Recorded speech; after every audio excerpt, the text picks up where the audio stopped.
వేడి పెట్టేయమంటున్నారు. పెట్టే ముందు పుణ్యకార్యములకు శుభకార్యములకు మా ఇంటికి విచ్చేసి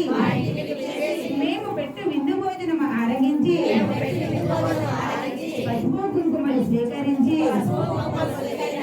ఆనందంగా సంతోషంగా మా ఇంటికి వస్తూ పోతూ ఉండవలసిందిగా